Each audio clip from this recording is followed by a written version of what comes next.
இல்லாமல் பார்க்காதவர் யாருமே இல்லை என்ற அளவுக்கு இந்தியாவிலே கூட சினிமாவுடைய உற்பத்தியை விட சின்ன திரைக்கான உற்பத்தி தான் அதிகம் என்று இப்போது சொல்லுகிறார்கள்.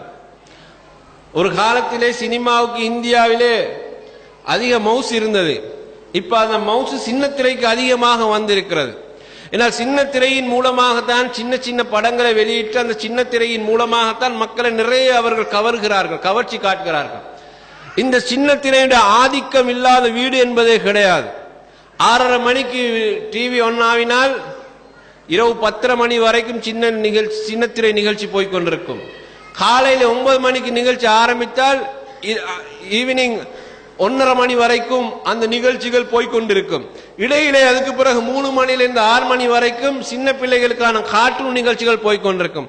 இது நாங்கள் சாதாரணமாக டிவி புரோகிராம் அந்த சார்ட்டை பார்க்கும்போது நம்மளால் புரிந்து கொள்ள முடிகிறது.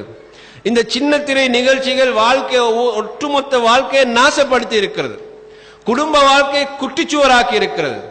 இதுல எந்த மதம் என்பது இல்லை, எந்த மொழி என்பது இல்லை, எந்த இனம் என்பது இல்லை, எல்லோருடைய வாழ்க்கையின் சின்னத்திரை நாசப்படுத்தி இருக்கிறது. அன்புக்குரிய சகோதரர்களே, ஒருவர் சின்ன திரைக்கு பார்த்து ஆட்பட்டுட்டார் என்று சொன்னா பிறகு அவர் அதிலிருந்து வெளியே வருவது அவர் கஷ்டமாகும். அவருக்கு அபின் திண்ட மாதிரி தான் இருக்கும். அவர் ஒரு போதைக்கு ஆளாயினமாக இருக்கும். அந்த சின்ன திரையிலிருந்து பார்க்காமல் அவருக்கு இருக்க முடியாது. சில பேர் இருக்கிறார்கள், அந்த தொடர் நாடகம் முடிகிற நேரத்தில் அவர் நல்ல ஒரு சந்தர்ப்பத்தில் தான் நாடகத்தை நிறுத்தி இது நாளைக்கு தொடரும் என்று போடுவாங்க. நாளைக்கு வரைக்கும் பார்க்க முடியாத நிலையில் இருந்தால் அடுத்த நாள் வீட்டில் இருந்து ஒரு கோல் போது பார்க்க அடுத்த சொந்தக்காரிக்கு நேற்று அந்த நிகழ்ச்சியில் என்ன நடந்தது என்று கோல் பண்ணி கேட்கிற அளவுக்கு சின்ன திரை நிகழ்ச்சி உள்ளத்தில் மனுஷன் ஆதிக்கத்தை செலுத்தி இருக்கிறது. ஏதோ ஒரு மனிதன் சுகமில்லாமல் போனால் கோல் எடுத்து விசாரிப்பது என்பது வேறு. ஆனால் சின்ன திரையில என்ன நடந்தது, நேற்று நிகழ்ச்சி பார்க்க முடியவில்லையே, கடைசிக்கு அவனுக்கு என்ன நடந்தது, அவளுக்கு என்ன நடந்தது என்று கோல் பண்ணி கேட்ட அளவுக்கு இந்த நிகழ்ச்சிகளுக்குள்ளே இவர்கள் அப்படியே பொசுங்கி போயிருக்கிறார்கள். அன்பான சகோதரர்களே, சில பெண்களை பார்க்கிறோம், காலையில மாப்பிள்ளை எப்படா வேலைக்கு போவாரு, பிள்ளைகளை எப்படா பாடசாலைக்கு அனுப்புவது என்ற அந்த நிலையில் அவர்களை அனுப்பிவிட்டு இன்றைக்கெல்லாம் நவீன வசதிகள் வந்திருக்கின்றன. எல்லாமே மெஷின்ல தான் சாப்பாடு ஆக்கக்கூடிய அளவுக்கு, சமைக்கக்கூடிய அளவுக்கு எல்லாம் மாறி இருக்கிறது. எனவே அரிசியாக இருந்தாலும் சரி, சமையலாக இருந்தாலும் சரி, ஒரு குக்கரிங்ல போட்டு வச்சுட்டு டிவிக்கு முன்னால் ஆன் பண்ணிட்டு நிற்கிறார்கள். அந்த குக்கரிங் ஒரு டைம் ஒன்று கொடுக்கும், அதுக்குள்ள அது ஒரு மியூசிக்கை கொடுக்கும். குக்கரிங் தன்னுடைய வேலையை முடிச்சு விட்டது என்ற ஒரு மியூசிக்கை கொடுத்த உடனே அந்த அந்த குக்கரிங் அடுத்த வேலையை வச்சுட்டு மற்ற வேலைக்கு போக அடுத்த குக்கரிங் மெசேஜ் வருகிற வரைக்கும் டிவியில லைத்து போகிறார்கள். இன்றைக்கு பெரும்பாலான வீடுகளிலே இந்த நிலைதான் நடந்து கொண்டிருக்கிறது. முஸ்லிம் வீடுகளிலும் இதுதான் நடந்து கொண்டிருக்கிறது. சின்ன திரையிலே தான் அதிகமாக காலத்தை நேரத்தை ஓட்டுகிறார்கள். அந்த நிகழ்ச்சிகளை பார்க்காமல் அவர்களால் இருக்க முடியவில்லை. எல்லாம் மெஷின் மயமாக்கப்பட்டிருக்கிறது.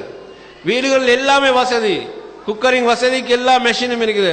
ஆடையை கழுவ வேண்டுமானால் அதுக்கு வாஷிங் மெஷின் இருக்குது. என்ன வேண்டுமோ அது அனைத்தும் இருக்கிறது. பெண்கள் இயந்திரமாக கூடிய காலம் இன்றைக்கு இல்லை. ஒரு காலம் இருந்தது பெண்கள் காலையிலே போய் கடைக்கு போய் சாமான்கள் வாங்கி கொண்டு வந்து கொச்சிக்கா அரைப்பார்கள், வீட்டிலே அரைப்பார்கள், இடிப்பார்கள், அம்மி உலக்க இருக்கும், எல்லாம் அவங்களோட கையினாலே சமைக்கக்கூடிய ஒரு சமையலை செய்து கொள்வார்கள். அந்த சமையல் அன்றைக்கு வாழ்ந்த மக்களுக்கு ஆரோக்கியத்தை கொடுத்தது. எல்லாம் அவர்கள் செய்வார்கள்.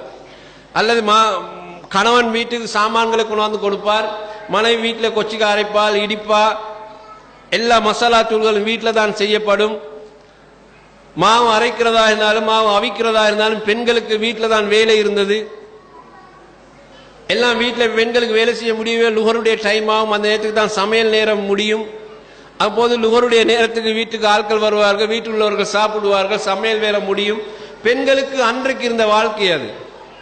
அதுக்கு பிறகு அவர்கள் ஆடைகளை எடுத்து கழுவுவார்கள், தங்களுடைய கையினாலே கழுவி துவைத்து போடுவார்கள். பிறகு அதை எடுத்து மடித்து பத்திரமாக அழகாக மடித்து கபட்டுகளை வைப்பார்கள். தேவையானால் அயன் பண்ணி கொடுப்பார்கள். இது அன்றைக்கு இருந்த பெண்களுடைய வாழ்க்கை எஜெண்டாவாக இருந்தது. அவர்கள் பிஸி அல்ல, ஆனால் ஆரோக்கியமாக இருந்தார்கள். பெண்களுடைய கையினால் அந்த சமைக்கக்கூடிய அந்த சமையல் அன்றைக்கு மக்களுக்கு ஆரோக்கியத்தை கொடுத்தது. இன்றைக்கு கூட ஒரு வைத்தியரிடத்துல கேட்டு பாருங்கள், மெஷின்ல இதை எடுக்கிறத விட வீட்டில் செஞ்சு சாப்பிடுங்க, அதுதான் உங்களோட ஆரோக்கியத்துக்கு நல்லம் என்று இன்றைக்கு வைத்தியர்கள் சொல்கிறார்கள். ஆனால் இன்றைக்கு எத்தனை பெண்கள் அதை செய்வார்கள் என்று தெரியாது. இன்றைக்கு மனிதனுக்கு கொலஸ்ட்ரால் வருவதற்கோ அல்லது சீனி வியாதி சக்கரை வியாதி வர்றதுக்கு எல்லாம் காரணம் இன்றைக்கு இருக்கக்கூடிய நவீன உணவு பழக்க வழக்க முறைகள். இது எல்லாம் மெஷின் மயமாக்கப்பட்டிருக்கிறது, எல்லாம் இயந்திரமயமாக்கப்பட்ட உணவுகளாக வந்திருக்குது. மனிதன் எப்போது கையினால் தன்னுடைய உழைப்பினால் செய்யக்கூடிய அந்த வேலையை விட்டானோ அன்றைக்கு அவனுக்கு நோய் தான். இன்றைக்கு பாருங்க, பெண்களுக்கு அதிகமாக பிரஷர் வருது, சீனி வியாதி வருது. ஆனால் ஆரம்ப காலத்தில் இந்த பெண்களுக்கு இந்த நோயும் இருக்கவில்லை. அவர்கள் உடல் ஆரோக்கியம் இருந்தது, தெம்பாக இருந்தார்கள். இன்னும் ஒரு வார்த்தையில் சொல்ல போனால் அன்றைக்கு பெண்கள் பிள்ளைகளை பெற்றுக் கொள்வதற்கும் விருப்பமாக வாழ்ந்த உடல் ஆரோக்கியத்தோடு இருந்தார்கள். இன்றைக்கு 2க்கு மேல போகலாம், 3க்கு மேல போகலாம் என்ற பலகீனம். ஏனால் இயந்திரமயமாக்கப்பட்ட வாழ்க்கைக்குள்ள இவர்கள் அப்படி சக்கரத்துக்குள்ள சுழண்டு கொண்டு வந்து விட்டார்கள். இவர்கள் உடலில் பலம் இல்லை, பயம் இருக்கிறது. வளர்ந்து வரக்கூடிய ஆண்களுக்கும் அந்த பலம் இல்லை, அவர்களுக்கும் பலகீனம் இருக்கிறது. எனவே இந்த வாழ்க்கையிலே அவர்களுக்குள்ள சேஞ்சிங் லைஃப் இது அப்படியே மாற்றி போட்டு விட்டது. இன்றைக்கு வீடுகளுக்குள்ள நோய். இப்ப அவர்களுக்கு பிரதானமான பிரச்சனை என்ன? பழைய கால முறையில் சமையல்கள் செய்வது இல்லை, ஆடைகள் துவைப்பது இல்லை. ஆடை துவைக்கவும் தேவையில்லை, அயன் பண்ணி தரக்கூடிய வாஷிங் மிஷினும் வந்துதான் இருக்குது. எல்லாத்தையும் அழகா மடிச்சு தந்துடும். ஏன்னா கொண்டு போய் ஹஸ்பண்ட கொடுக்கிறது தான். இப்ப அவங்களுக்கு தேவை அந்த நிகழ்ச்சிக்கு முன்னால் சின்னத்திரை என்று சொன்னால் அந்த சின்ன சின்ன நாடகங்கள் காட்டுகிறார்களே டிவிகளே, ஒவ்வொரு பேர்ல ஒரு நாளைக்கு 4-5 நாடகங்கள் போகும். அதெல்லாம் ஒரு படம் போலதான், சினிமா போலதான் சின்னதாக எடுத்து சின்ன டிவியில காட்டுகிறார்கள். சின்ன திரை என்று சொல்லுவார்கள். பெரிய திரையில காட்டுவது சினிமா, சின்னதாக அந்த டிவிகளில் காண்பிப்பது சின்ன திரை நாடகங்கள். இதற்குள்ள இவர்கள் நேரத்தை கழிக்கிறார்கள். எனவே 9 மணிக்கு சின்ன திரை இங்கு வீட்டில் ஆரம்பமாகும், சின்ன நாடகம் ஆரம்பமாகும், இன்னொரு பக்கம் சமையல் ஆரம்பமாகும். சின்ன திரை முடிவதற்கு முன்னால சமையல் முடிஞ்சிடும். எல்லாம் இயந்திரத்தோடு அங்கு தயாரிக்கப்பட்டு வெளியில வந்துவிடும். பிறகும் இவர்கள் அந்த இதற்கு முன்னால டிவிக்கு முன்னால தான் குந்த போகிறார்கள்.